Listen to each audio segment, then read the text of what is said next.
Hello friends, Vajpayee technical classes में आप सभी का स्वागत है। आज हम लोग पार्ट 6 वीडियो को देखेंगे, इलेक्ट्रिकल मेजरिंग इंस्ट्रूमेंट। अभी तक जितने भी पेपर्स में जो क्वेश्चन आए हुए हैं, मैंने उन क्वेश्चनों को वन लाइनर, ऑप्शनल और थोड़ा सा डिटेल में भी यहाँ पर डिस्क्राइब करा है। जिन्होंने बिल्कुल भी पढ़ा नहीं होगा इंस्ट्रूमेंट चैप्टर के बारे में, वो भी काफ़ी हद तक उनको बहुत समझ में आएगा। और कुछ एक दो क्वेश्चन थोड़ा सा उसका लेवल ऊपर है, वो अभी भी जो UPRVNL का पेपर हुआ है उसमें पूछे गए हैं। मैंने उसका डिटेल भी लिखा है। तो ये हमारा पार्ट 6 वीडियो है। सब्सक्राइब चैनल को हमारे सब्सक्राइब कर दीजिए, वाजपेयी टेक्निकल क्लासेस। और जिन्होंने सब्सक्राइब कर रखा है, प्लीज़ साथियों आप लोग शेयर कर लीजिए इसको। बहुत कम टाइम बचा हुआ है, 5 दिन बचे हुए हैं। सारी वीडियोस आप लोग विजिट कर लीजिए हमारे, और उसको खुद रात में लेटते टाइम उसको एक बार माइंड में चलाने की कोशिश कीजिए। वो पेपरों में आए हुए क्वेश्चन है, उन क्वेश्चनों को रिपीट वो करता है। हर एग्ज़ाम में कुछ क्वेश्चन रिपीट होते हैं, तो आपको उससे बहुत सफलता मिलेगी। एक एक छोटा छोटा, मैंने पहले भी बताया कि मैंने बहुत छोटे क्वेश्चन से उठाया है लेवल, और उसके बाद अब धीरे धीरे हमारे वीडियो थोड़े से लेंथी होना स्टार्ट होंगे। और मेरा टेलीग्राम चैनल है, वो भी मैंने लिख दिया है इसमें। वैसे आप वाजपेयी टेक्निकल क्लासेस करके डालेंगे, सर्च करेंगे तो भी आप लोगों को मिल जाएगा। और उसमें हम PDF डाल रहे हैं, आप लोग PDF ले लीजिए, उसकी PDF निकाल लीजिए। लिखने में टाइम वेस्ट मत करिए। अगर कुछ लोग टेलीग्राम से नहीं जुड़े हैं, PDF निकालने में भी उनको प्रिंट निकालने में टाइम लग रहा है, तो आप लोग फटाफट नोट करिए। 15 मिनट का वीडियो होता है, 15 मिनट लिखने में लगते हैं, और 15-30 मिनट में आपका एक टॉपिक पूरा अच्छे से रेडी हो जाएगा। 40-40 क्वेश्चन आपके रेडी हो जाएंगे। ठीक है। जितनी ज़्यादा अंधेरी होती हैं संघर्ष की रातें, सफलता का सूरज उतनी ही तेज चमकता है। तो साथियों, घबराइए नहीं, इन सब चीज़ों से हम लोग भी गुजर के आए हैं, तब आज जॉब में हैं। तो बिल्कुल आप लगे रहिए धैर्यपूर्वक। इस साल 2023 में, आने वाले 2023 में बहुत सारे कॉम्पिटिटिव आपको एग्ज़ाम देने का मौका मिलेगा। तो प्लीज़ साथियों, बिल्कुल डरने की ज़रूरत नहीं है, बिल्कुल भी घबराने की ज़रूरत नहीं है। बस आप लगे रहिए हमारे वीडियोस के साथ में। बहुत कुछ आपको एग्ज़ाम के बाद समझ आएगा। जो फर्स्ट टाइम, बहुतों का फर्स्ट टाइम ही टेक्निकल एग्ज़ाम होगा, उन्हें भी ये वीडियो देख के बहुत अच्छा लगेगा कि हमको काफ़ी कुछ सीखने को मिला।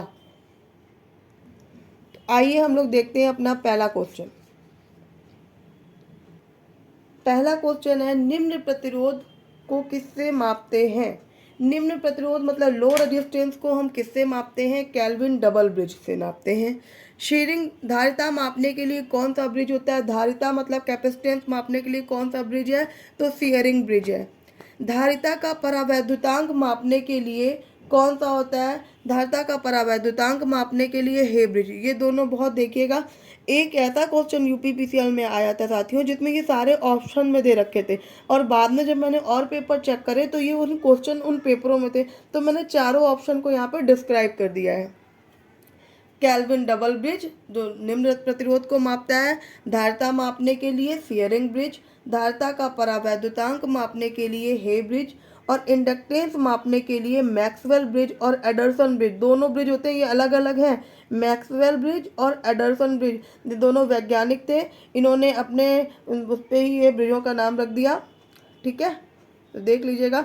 उसके बाद है, प्रतिरोध का यथार्थ मतलब एक्यूरेट मान मापने के लिए वीट स्टोन ब्रिज का प्रयोग करते हैं। प्रतिरोध का यथार्थ मान मापने के लिए, मतलब जो एकदम एक्यूरेसी जो होती है, उसे मापने के लिए कौन सा ब्रिज का प्रयोग किया जाता है? तो साथियों, उसको मापने के लिए हम प्रयोग करते हैं वीट स्टोन ब्रिज। मध्यम प्रतिरोध का मान मापने के लिए ओम मीटर। देखिए, निम्न के लिए केल्विन डबल ब्रिज, और यथार्थ मापने के लिए वीट स्टोन ब्रिज, और मध्यम वैल्यू मापने के लिए रेजिस्टेंस का ओम मीटर होता है।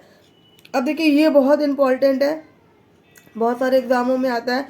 पिरानी गेज किससे मापने के लिए प्रयोग किया? पिरानी गेज हाई प्रेशर मापने के लिए होता है। पिरानी गेज किसे मापने के लिए प्रयोग किया जाता है? तो पिरानी गेज हाई प्रेशर मापने के लिए प्रयोग किया जाता है। तो साथियों देखिए आगे क्या है, वोल्टता किसके द्वारा मापते हैं? तो वोल्टता हम वोल्ट मीटर के द्वारा नापते हैं। जितने भी वोल्टेज होते हैं, मैंने भी पिछला क्वेश्चन भी कराया था, हमारे वोल्टेज दो प्रकार के होते हैं, एक होता है ईएमएफ, दूसरा होता है PD. EMF electromotive force, PD potential difference, और उन दोनों की यूनिट भी हमारी वोल्ट होती है और उन दोनों को भी हम वोल्ट मीटर से मापते हैं। वोल्टेज जो है वोल्ट मीटर से नापते हैं। फिर नेक्स्ट क्वेश्चन है पावर वॉट। पावर को हम किससे नापते हैं? तो मैंने लिख दिया पावर को वॉट मीटर से नापते हैं। और वॉट मीटर दो प्रकार के होते हैं, एक होता है इंडक्शन, दूसरा होता है डायनमोमीटर। एक होता है इंडक्शन मीटर, दूसरा होता है डायनमोमीटर। जो इंडक्शन मीटर होता है साथियों वो ओनली एसी मेजर करता है, और जो डायनमोमीटर होता है वो एसी डीसी दोनों मेजर करते हैं। फिर से देख लीजिए, पावर किससे नापते हैं? वॉट मीटर से। वॉट मीटर दो प्रकार के होते हैं, इंडक्शन मीटर और डायनमोमीटर। इंडक्शन आ से लग रहा है तो इंडक्शन, आ से एसी, डा से डायनमो, तो डा से दोनों, एसी डीसी दोनों मापते हैं। एक क्वेश्चन आया था, जयपुर मेट्रो में था और दिल्ली मेट्रो में था, ये कैसा मीटर है? ये इंडिकेटिंग मीटर है। और एक अक्सर क्वेश्चन आता है एनर्जी मीटर कैसा होता है? वो इंट्रीगेटिंग होता है, मतलब वो छापता है। इंट्रीगेटिंग मीटर होता है, जो खपत हुई एनर्जी को मापता है वो इंट्रीगेटिंग, और ये इंडिकेटिंग होता है। इसमें सुई लगी होती है, फॉस्फोरस ब्रॉन्ज की सुई होती है, वो सुई इस तरीके से चल के बताती है कितना इसका पावर है। ये देखिए आती है क्वेश्चन नंबर 10। इसमें हाल प्रभाव टांग परीक्षण किसके मापने हेतु प्रयोग किया जाता है? ये 24 मार्च 2019 का डीआरडीओ का पेपर है, उसमें भी एक क्वेश्चन है। सॉरी, इसरो का पेपर, उसमें एक क्वेश्चन है। और 2018 के डीआरडीओ के पेपर में भी ये क्वेश्चन है। डीआरडीओ के पेपर में हल्का सा इसको घुमा के लिखा गया था, मैंने दोनों की भाषा शैली मिलाकर इसको वन लाइन में कर दिया है। हाल ही प्रभाव टांग परीक्षण किसे मापने हेतु किया जाता है? ये हाल जो होता है ये एसी एवं डीसी मापने के लिए, एसी एवं डीसी करंट मापने के लिए को प्रयोग करते हैं। नेक्स्ट देखिए साथियों क्या है? फॉल ऑफ पोटेंशियल, मतलब कि विभव में पतन पद्धति किसे मापने हेतु प्रयोग करते हैं? यही क्वेश्चन 24 मार्च 2019 वाले पेपर में भी यही क्वेश्चन पूछा गया है। विभव पतन में पद्धति किसे नापने हेतु प्रयोग की जाती है? तो साथियों ये इसरो 2024 में मतलब सॉरी 2019 में मार्च में ही आया था, 24 मार्च में। तो अर्थ रेजिस्टेंस को नापने के लिए विभव पतन, फॉल ऑफ प्रोटेक्शन, मैंने इंग्लिश में ऊपर भी लिख रखा है। अर्थ रेजिस्टेंस को मापने के लिए अर्थ टेस्टर का भी प्रयोग किया था। साथियों याद रखना, अर्थ रेजिस्टेंस को मापने के लिए अर्थ टेस्टर का भी प्रयोग किया जाता है। फिर थर्मोकपल यंत्र किसे मापने के लिए प्रयोग होता है? थर्मोकपल यंत्र केवल हाई फ्रिक्वेंसी पर, केवल ओनली हाई फ्रिक्वेंसी पर, केवल उच्च फ्रिक्वेंसी पे मापने के लिए प्रयोग होता है। थर्मोकपल यंत्र का प्रयोग क्या होता है? केवल हाई फ्रिक्वेंसी मापने के लिए। ठीक है, नेक्स्ट देखो क्या है? फिनोमेना जो होता है विपर्तन ग्रिपिंग परिघटना किस मीटर में होती है? फिनोमेना जो होती है विपर्तन ग्रिपिंग परिघटना किस में होती है? एनपीसीआईएल गेल में भी आया है। पहले गेल जब अप्रेंटिस के लिए एग्जाम लेता था तो उसमें पूछा गया है फिनोमेना विपर्तन, फिनोमेना को इंग्लिश में हिंदी में बोलते हैं विपर्तन ग्रिपिंग परिघटना किस मीटर में होती है? तो वॉट आवर मीटर में होती है। बिजली की खपत को किस मीटर द्वारा मापा जाता है? तो अभी मैंने बताया एनर्जी मीटर के द्वारा नापा जाता है। और ये मीटर कौन सा होता है? इंटीग्रेटिंग मीटर है। साथियों आगे भी बताया है लेकिन यहाँ पर भी लिख दिया, याद करने में आसानी रहे। इल्यूमिनेशन को किससे मापा जाता है? इल्यूमिनेशन को फोटोमीटर द्वारा नापा जाता है। इल्यूमिनेशन को, प्रतिदीप्त को हम फोटोमीटर से नापते हैं। एसी और डीसी क्वांटिटी को मापने के लिए कौन सा यंत्र होता है? एसी और डीसी एमआई टाइप के मीटर होते हैं साथियों, एमआई टाइप के meter. Moving iron type meter जो होते हैं वो एसी और डीसी को मेजर करते हैं। और जो भी इनमें कौन सा यंत्र लगा रहता है? हर मीटर में डैम्पिंग डिवाइस क्यों होती है? सुई को एकदम फाइनल पोजीशन पे लाने के लिए। हर गाड़ी में जो स्पीडोमीटर लगा होता है ना, जो गाड़ी की स्पीड नापता है, उसमें भी जो सुई लगी होती है ना, वहाँ पर भी डैम्पिंग डिवाइस ही प्रयोग की जाती है।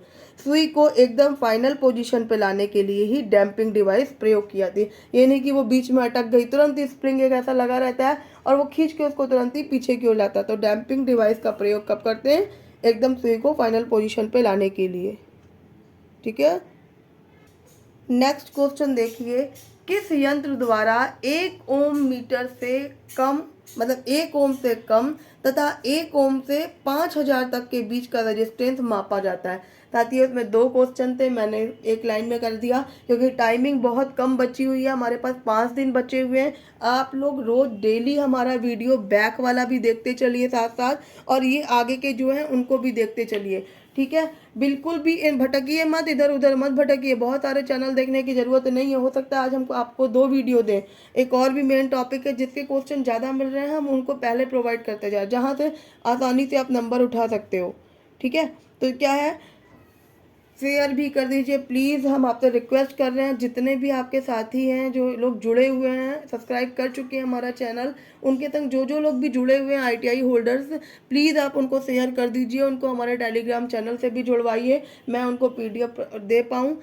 ओके, चलिए देखते हैं इसमें क्या बताया मैंने अभी। 1 ओम से कम और 1 ओम से 5000 ओम के बीच के प्रतिरोध मापा जा सकता है। वो कौन सा मीटर होता है?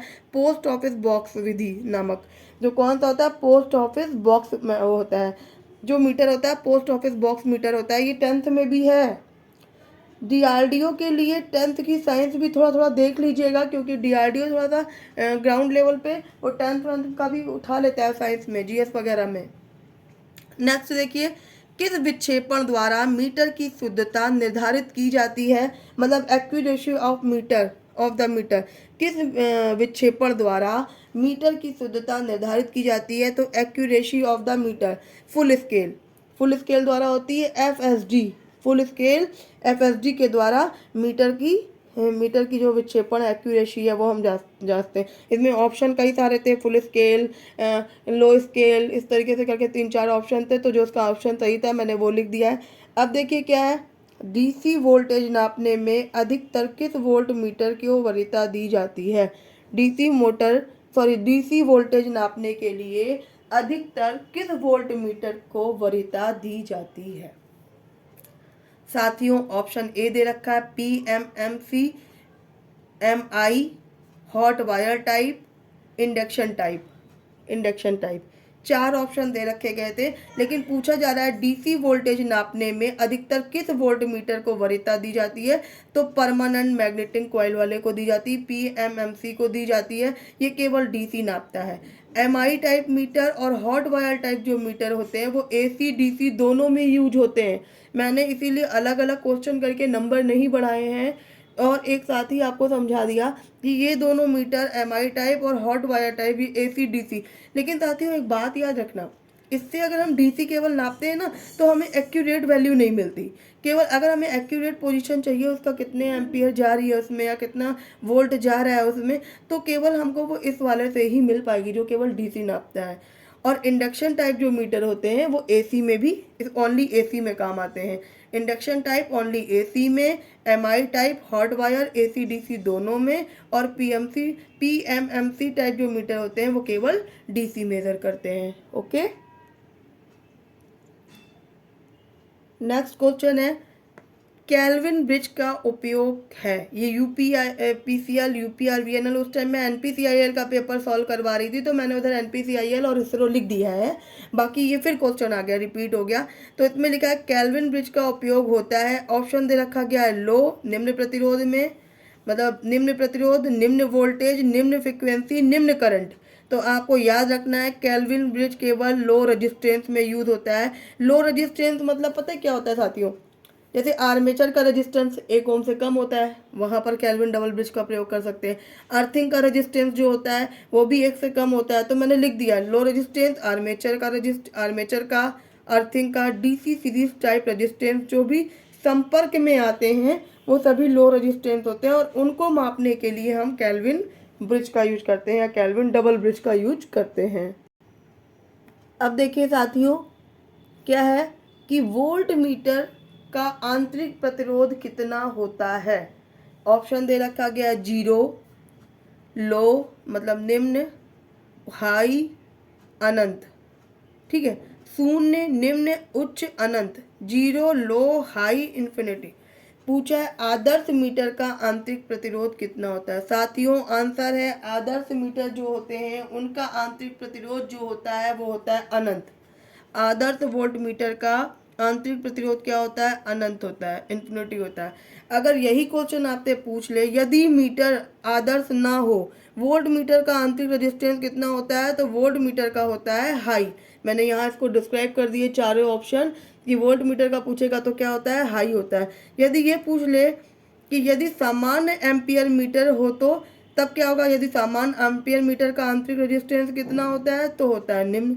सामान्य एम्पियर मीटर, यहाँ पर वोल्ट नहीं है, यहाँ पे एम्पियर की बात कर रहे हैं हम। सामान्य नॉर्मल एम्पियर मीटर का आंतरिक रेजिस्टेंस निम्न होता है। और आदर्श एम्पियर मीटर में क्या होता है, वो जीरो होता है, इंटरनल रेजिस्टेंस जीरो होता है।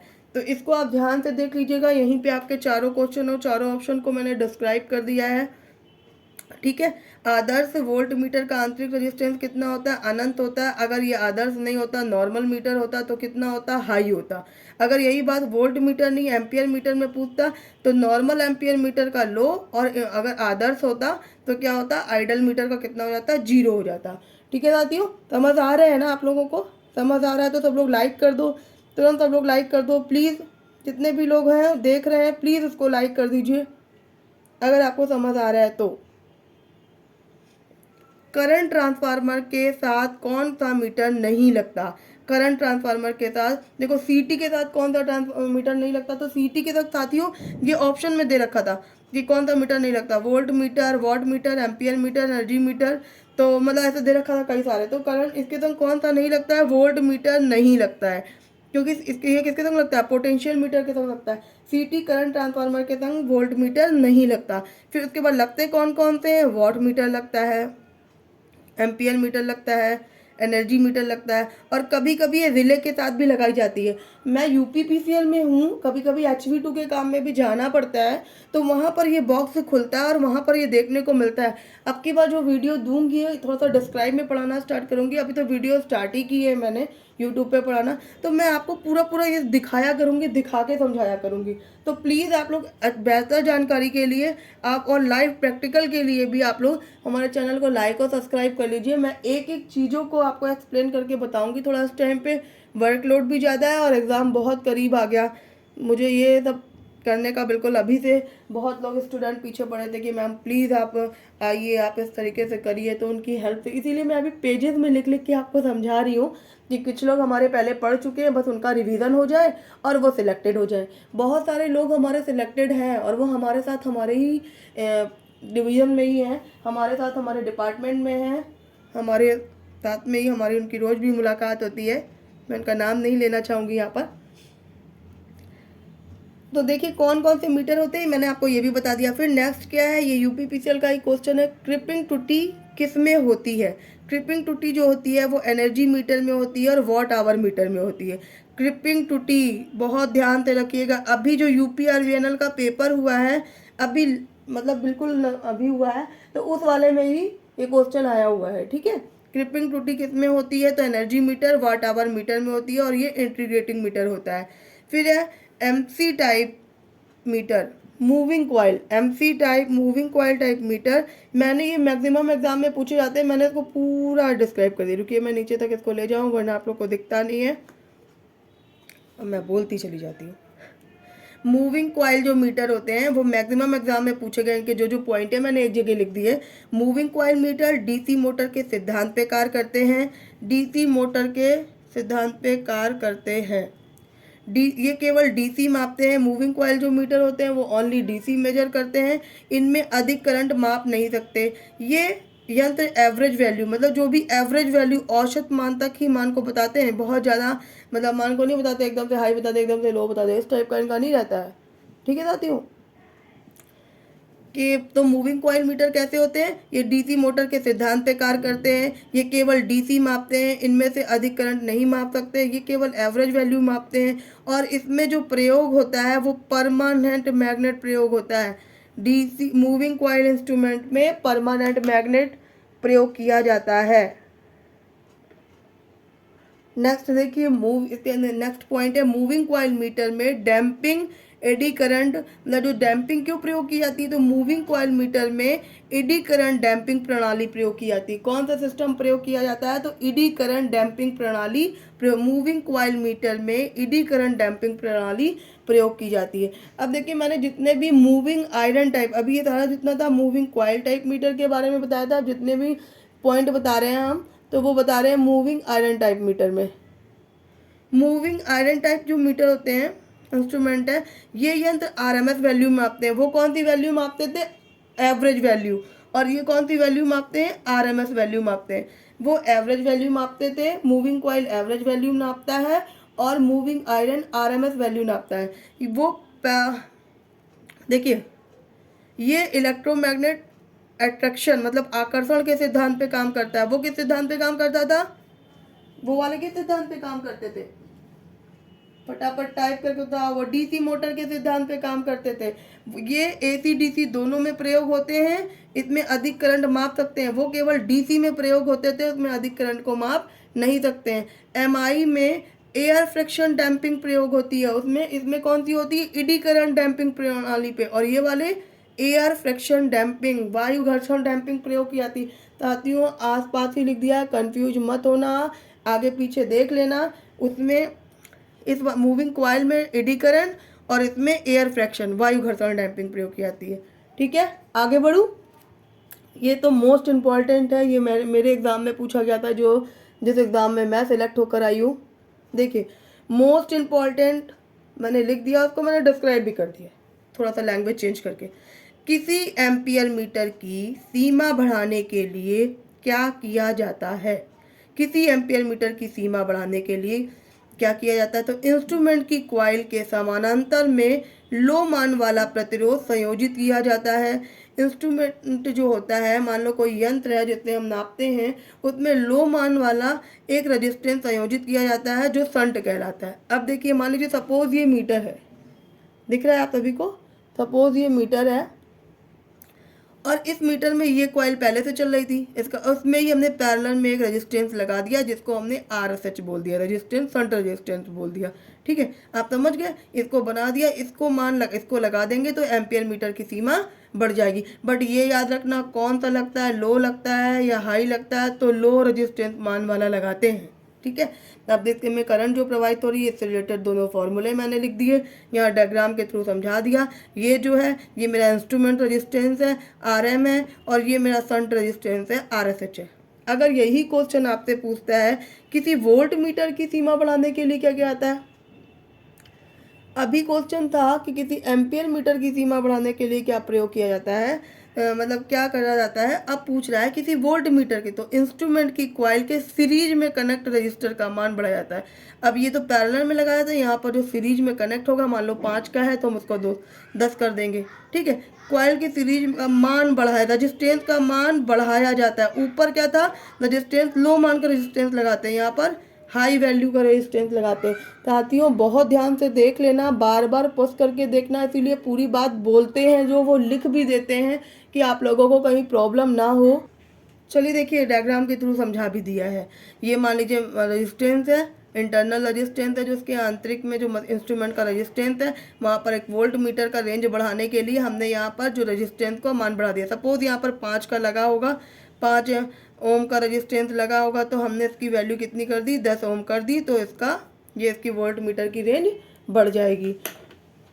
धन्यवाद साथियों, आप लोग बिल्कुल जोरदारी से लगे रहिए। 2023 में बहुत सारे एग्ज़ाम आपको देने को मिलने वाले हैं। लोको पायलट का नोटिफिकेशन जारी हो गया है, कुछ लोग बता रहे हैं, वैसे भी मैंने देखा नहीं है, लेकिन लोको पायलट टेक्नीशियन की वैकेंसी आ रही है। आपको DRDO 2023 में देना है, UPPCL 2023 में देना है, बहुत सारी वैकेंसी आ रही है। आगे मैं नॉन टेक भी पढ़ाऊँगी, उसकी टेंशन मत लीजिए आप, बस आप वीडियो को लाइक और सब्सक्राइब कर दीजिए। जय हिंद।